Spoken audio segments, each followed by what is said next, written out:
എല്ലാവർക്കും നമസ്കാരം. ഇപ്പൊ സ്കൂളൊക്കെ തുറക്കാറായി. ജൂണാണ്, മഴ ഇഞ്ഞെത്തിയിട്ടുണ്ട്.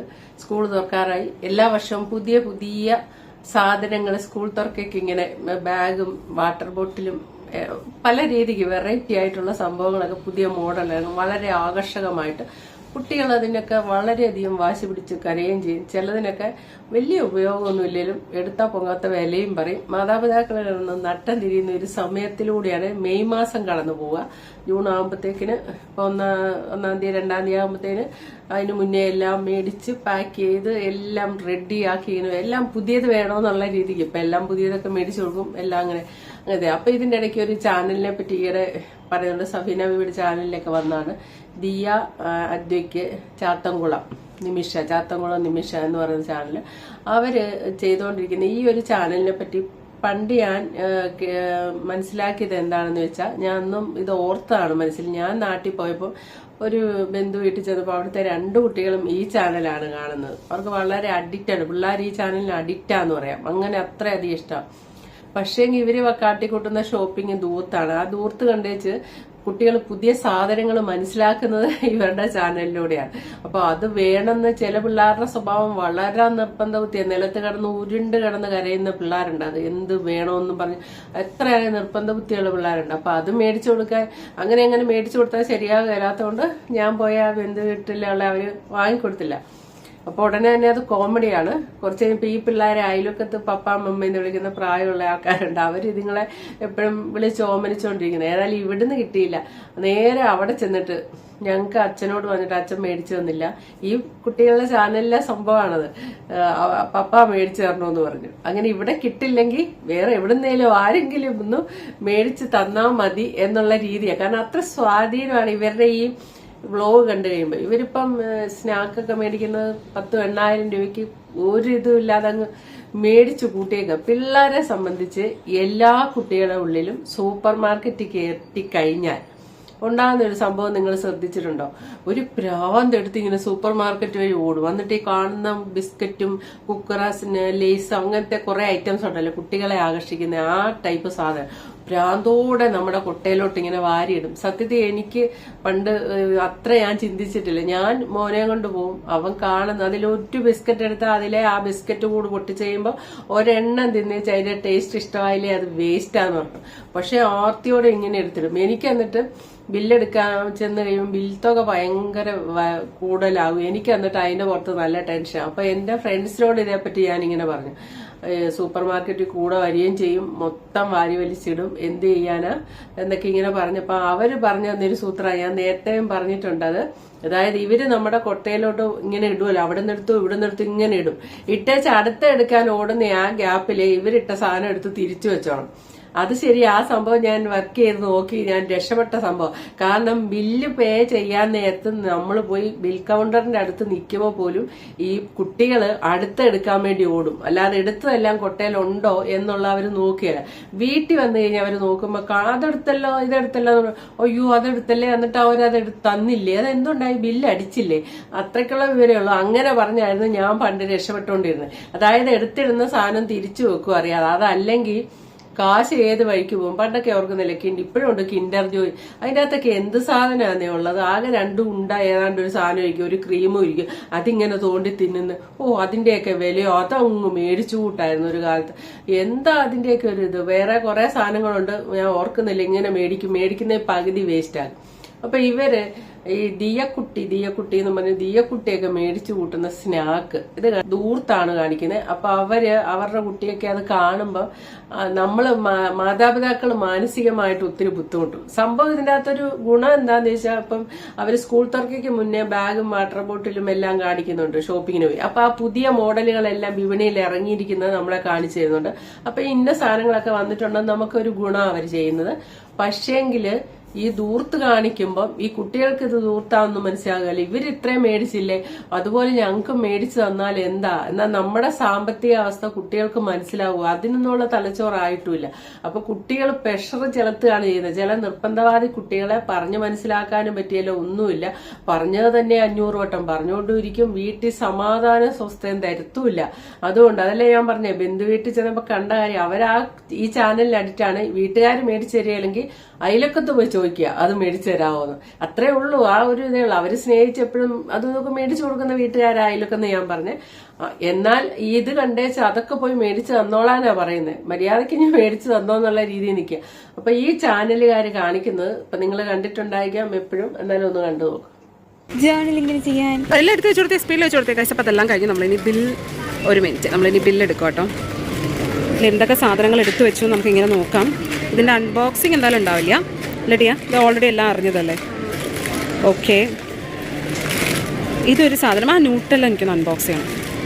മെല്ലെ മെല്ലെ മെല്ലെ മെല്ലെ, അത് ഓഫീസിലേക്ക് വാങ്ങിയ സംഭവം. ആ, ഇവിടെ അദ്ദിക്കുട്ടൻ എന്തൊക്കെ സാധനങ്ങളോ എടുത്തിടുന്നുണ്ട് കേട്ടോ.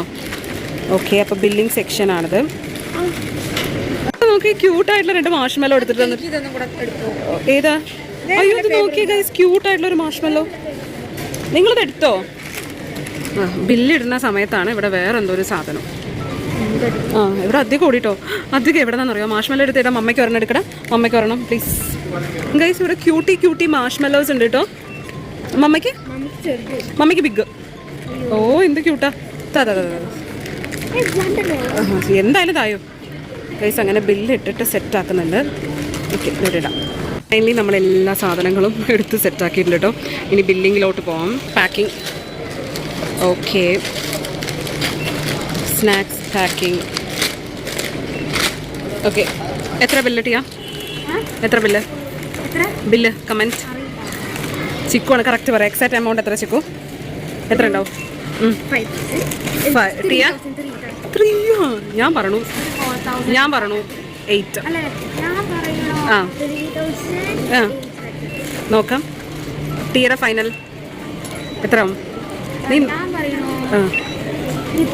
ഇനി എത്രയോ എടുക്കാനുണ്ട്? ഓക്കെ, ഞാൻ പറഞ്ഞു 8. ഓക്കെ, നമുക്ക് നോക്കാം. മമ്മനെ പറ്റിച്ചാണല്ലേ. ഓക്കെ, ഇപ്പം എത്ര വന്നു? 5969 ഗൈസ്. അപ്പം മമ്മ പറഞ്ഞ തെറ്റി. മമ്മ 8000 എന്ന് പറഞ്ഞാണ്, പക്ഷേ 6160. അതിപ്പോ നീ പറയണോ? സാധനങ്ങളെല്ലാം വാങ്ങിക്കൂട്ടുമ്പോൾ ഒരല്പം മനസാക്ഷി ഈ ചാനലുകാര് സമൂഹത്തിനോട് കാണിക്കുന്നതാണ് എന്റെ ഒരു അഭിപ്രായം. എന്താണെന്ന് ചോദിച്ചാൽ, ഇത് കണ്ട് ഇതിന്റെ ഒരു അംശത്തെ പിടിക്കാൻ കഴിവില്ലാത്ത കുട്ടികൾ നമ്മുടെ ഇടയിൽ ഇപ്പോഴും ഉണ്ട്. ഒരു 500 രൂപ നോട്ട് കാണാത്ത ആൾക്കാർ ഇന്ത്യയിൽ ജീവിച്ചിരിപ്പുണ്ടെന്നുള്ള കാര്യം നമ്മൾ മനസ്സിലാക്കണം. എപ്പോഴും അത് നമ്മൾ ഓർക്കണം.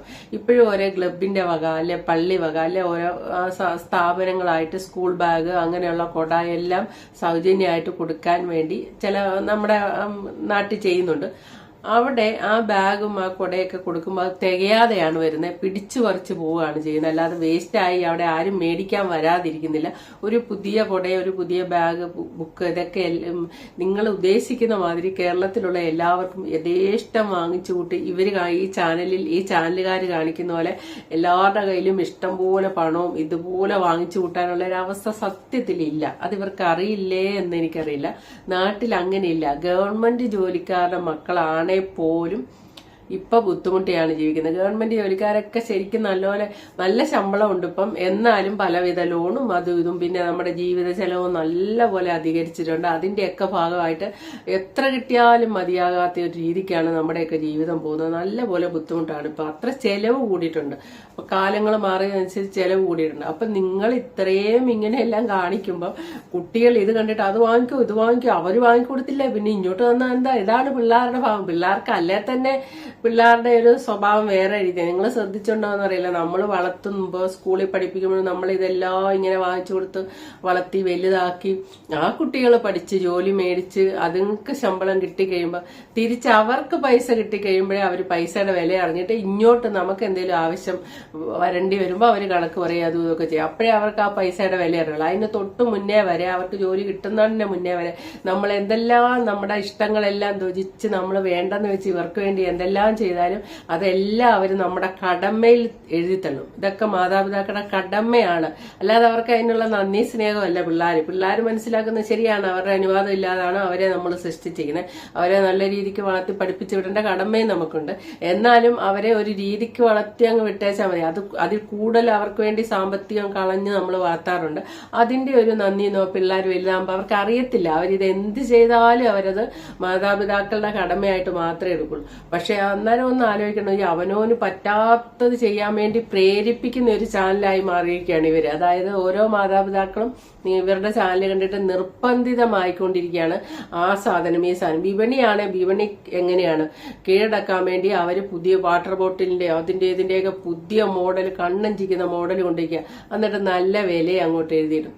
ഇത്രയും വിലയുടെ സാധനം വിപണി ഇപ്പൊ അങ്ങനെയാണ്, പലതും കൈയടക്കാൻ വേണ്ടി പല രൂപത്തിലും ഭാവത്തിലും ഓർക്കും. അപ്പൊ പണത്തിന്റെ ധാരാളിത്വം ദൂർത്തുള്ളവർ അത് വില കൊടുത്ത് വാങ്ങും. ശരിക്കും പറഞ്ഞാൽ ഈ സ്കൂളിലൊക്കെ യൂണിഫോം ആക്കിയിരിക്കുന്ന എന്തിനാ, അല്ലെങ്കിൽ എങ്ങനെ ഇരിക്കുമെന്ന് നിങ്ങളൊന്ന് ആലോചിച്ച്.